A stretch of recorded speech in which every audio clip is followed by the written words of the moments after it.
Et salut à tous les amis. Bon, j'espère que vous arrivez toujours à prendre votre mal en patience. Cette fois c'est clair et net, vous m'entendrez plus dire été 2019. Ah bordel, c'est trop dur. Faut quand même qu'on crève l'abcès, c'est important. Vous voyez, le problème dans cette histoire, c'est que l'été 2019, en vrai, c'est même pas une date, c'est une période, c'est super évasif. Donc du coup, je déconne souvent avec ça, mais sincèrement, je peux pas m'empêcher de me dire que le jour où ils vont vraiment annoncer la date précise, ils auront peut-être fini plus tôt et on aura peut-être une bonne surprise. Donc été 2019, c'est vraiment de la merde, on est d'accord. Et faut pas perdre espoir. En tout cas, pour le moment, on poursuit notre point actualité mensuel. Et d'ailleurs, je sais pas si vous avez remarqué, mais j'ai essayé de le sortir tôt ce mois-ci. Ah, peut-être qu'il y en aura deux. C'est un peu normal, vous avez été tellement sympa et actif sur ma dernière vidéo Stranger Things que j'avais envie de vous faire un petit effort de mon côté. Et en plus, ça tombe bien parce qu'en ce début de mois d'octobre, il commence à y avoir déjà pas mal de petites choses à dire sur la série. Alors on commence sans plus attendre, c'est parti!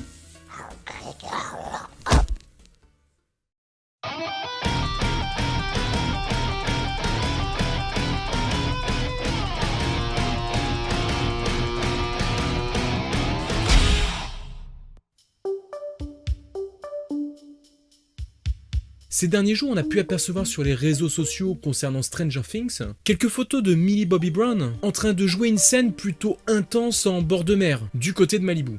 On la voit notamment sortir de l'eau, tout habillée, ramper sur la plage, le visage très affecté. Bon après, pas grand chose d'autre. Mais de quoi cultiver notre imagination à propos de la saison 3 quand même. Déjà, Hawkins n'est pas une bourgade en bord de mer, donc la jeune fille pourrait sortir de ce cadre, comme elle l'avait fait lors de sa rencontre avec Callie. Hate si vous préférez. Peut-être même qu'une partie de l'intrigue ne se passera pas à Hawkins cette fois, car on a de maigres informations pour le moment, et c'est même bizarre d'avoir ces images prises sur le vif d'ailleurs. Aussi, ce qui est intéressant à noter avec ça, c'est qu'au début, lorsque les Brothers élaboraient la série à l'époque, et qu'elle était directement associée à Montauk, je vous laisse vous référer à ma vidéo sur ce sujet, eh bien ils avaient justement prévu de développer l'histoire dans une ville côtière, ce qui ne sera finalement plus le cas par la suite. Les étranges forêts sombres prenant la place des immenses étendues d'eau.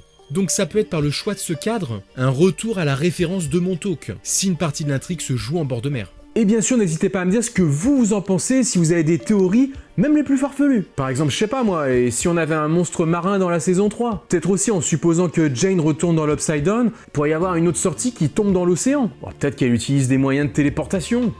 On peut aussi se demander ce qui affecte autant Jane sur ces images. Elle a l'air clairement en détresse. Et déjà, constatant qu'elle se retrouve dans l'eau toute habillée, dans laquelle elle s'est peut-être retrouvée contre son gré à la suite d'événements qu'on ne connaît pas encore, ça peut déjà être un indice à sa réaction. Ou alors quelque chose de plus grave encore, comme un événement qui vient de se jouer là, dans l'eau. Et en plus, si on y ajoute cette photo, ça nous aide vraiment pas. C'est vrai, on voit aussi sur l'une des photos Millie Bobby Brown avec un enfant en tenue de baseball. Ce qui n'arrange rien à cette énigme. Va-t-elle l'aider? Peut-être que c'est cette jeune personne qui est menacée. Et si finalement on voyait Jane ici dans une sorte de vision du passé qu'elle aurait pu développer? Elle pourrait assister inactive à un drame, comme la noyade de cette personne justement. Mais comme ce sont ses pouvoirs qui l'amènent dans cette scène du passé, elle ne pourrait pas interagir et ne pourrait rien y changer, ce qui expliquerait son désarroi et sa détresse. Alors voilà ce qu'on pourrait dire, alors que la scène n'est peut-être qu'anecdotique finalement, ce qui expliquerait que ces images soient disponibles. Et bien sûr, attention, rien de tout ce que je dis ne peut être confirmé par le moindre élément. En tout cas, ces images des plus intrigantes ont de quoi nous enjouer quant à la suite de la série. Un ou plusieurs spin-offs de la série. Je suis sûr que comme moi, c'est une idée qui doit vous plaire. Mais alors, d'où est-ce que provient cette rumeur et est-ce que c'est fondé sur du concret ? Déjà oui, quand on voit d'autres séries qui ne s'en privent pas, telles que The Walking Dead, Breaking Bad, bientôt Game of Thrones. Alors pourquoi ne pas commencer à parler de ça pour Stranger Things? Faut dire qu'en plus sur Netflix, le phénomène Stranger Things est particulièrement fort. Même si la plateforme streaming proposait jusque-là d'autres très bons programmes de qualité. Mais là, avec l'identité propre à cette série, à son univers, et surtout à l'engouement qu'il y a autour, il y aurait moyen d'étendre un peu tout ça. Et c'est Shawn Levy qui en évoque la possibilité, en expliquant la volonté de Netflix à les inciter à raconter encore plus d'histoires, qu'importe la manière et pour le plus d'années possible. Mais comme la série a déjà malgré tout un plan établi, et pour encore un moment, ainsi on peut légitimement espérer qu'il se tourne vers une nouvelle histoire, pour étoffer cet univers, donc des spin-offs. Et déjà avec 2 saisons, on pourrait avoir pas mal de possibilités. Je pense par exemple à Callie, au Hawkins Lab, à la mère de Jane. Et puis surtout sur d'autres expériences et d'autres personnes marquées qui nous sont encore inconnues. Bref, tout un monde ouvert dont il serait intéressant de découvrir les petites histoires. Bon, même si pour l'instant rien n'était officiellement à l'ordre du jour, avouez que ça fait plaisir ne serait-ce que d'y penser. Ces derniers jours sur l'actu du net, on peut voir que Muse dans son dernier clip fait une sorte de référence à Stranger Things. Alors oui, déjà je suis plutôt d'accord, en effet, on se croirait clairement dans la salle de bal à la fin de la saison 2, mais en même temps c'est aussi un énorme hommage à la pop culture 80s et 90s même. Dont je suis fan au passage. Déjà les gros points de la mise en scène, c'est un clin d'œil à peine masqué à Retour vers le futur. À un moment on a aussi un rayon laser à la Tron, des sortes de gremlins qui foutent le bordel comme d'hab, mais bon ils sont un peu plus vénères quand même les leurs. On retrouve le proviseur avec une arme et une tenue pour les éradiquer tout droit sorti de Ghostbusters, et il y a encore moult références dans ce clip dont je vous laisserai le lien en description si vous y avez échappé. Mais moi, ce que je trouve fou dans cette histoire, c'est que Stranger Things soit déjà entré dans l'imaginaire collectif comme un élément culte parmi tant d'autres. Donc il y a un petit hommage déjà bien sympathique qui montre le poids qu'aura cette série dans la décennie à venir. Alors on n'a pas peur des mots, on en voit. L'attraction Stranger Things, on en avait parlé dernièrement. Et bien cette fois, ce sont quelques membres du casting qui s'y sont aventurés du côté d'Hollywood. Et d'ailleurs, vous pouvez même voir leur réaction en vidéo. Je vous laisserai aussi ça en description. Ici, ce sont les acteurs Caleb McLaughlin, Lucas, Gaëtan Matarazzo, Dustin, Sadie Sink, Max, et Priya Ferguson, Erika la petite sœur, qui s'y sont collés.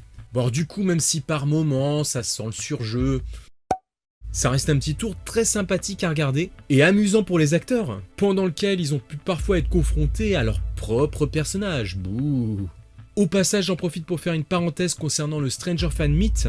Donc pour le moment, c'est archi complet. Et oui, il n'y a apparemment plus de place en vente pour rencontrer Noah Schnapp. Mais l'organisation a annoncé que vu l'enthousiasme autour de l'événement, comme ils nous avaient déjà averti au début, ils vont donc bien entamer des démarches pour étendre ce dernier sur une seconde journée. Et en plus, ils sont apparemment en contact avec 2 acteurs supplémentaires.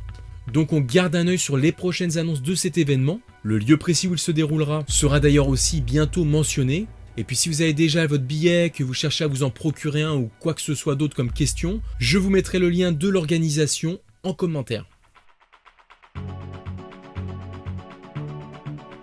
Comme vous le saviez peut-être si vous me suivez, la licence de Stranger Things avait été confiée à Telltale pour préparer une adaptation en jeu vidéo.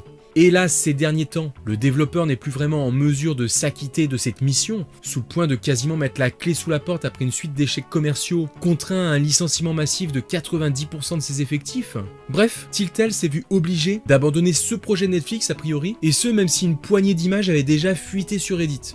Heureusement, travailler à la licence Stranger Things, c'est quand même une opportunité non négligeable. Et déjà, d'autres développeurs ont approché Netflix pour reprendre le projet en main, conscients du potentiel. Et notamment Devolver, développeur entre autres de jeux indépendants, qui a même proposé de travailler avec les anciens de Telltale, afin de continuer sur leur lancée, puisque Netflix ne semble pas lâcher l'idée du développement d'un jeu malgré tous ces événements. Donc affaire à suivre, mais on a quand même de bonnes chances qu'un jeu voit le jour. Au passage, concernant les comic books, je vous rappelle que le premier numéro de cette mini-série est disponible, et normalement les 3 autres devraient sortir à raison d'1 par mois. De plus, le livre Suspicion Mind, chargé d'étendre l'univers à l'histoire de la mère de Jane, devrait arriver le 5 février. D'ailleurs, le premier chapitre est déjà dispo en anglais sur le site d'Entertainment Weekly, histoire de donner un avant-goût. Voilà qui nous amène à la fin de cette vidéo. Au passage, un grand merci à vous pour tous vos retours positifs sur ma dernière vidéo de Stranger Things et aussi pour vos nombreux pouces bleus, vous avez assuré. En tout cas, ça aide vraiment, surtout sur cette plateforme où c'est très difficile de sortir du néant. Et puis c'est très motivant, donc un grand merci à vous tous qui jouez le jeu et puis bienvenue aux nouveaux qui arrivent. Là, sur les prochaines semaines, j'ai pas mal envoyé sur The Walking Dead avec la saison 9 qui arrive. Mais parallèlement à ça, il y aura aussi pas mal de Stranger Things, évidemment. Et puis plein d'autres choses. Du coup, je vous dis à très bientôt. Ciao les amis!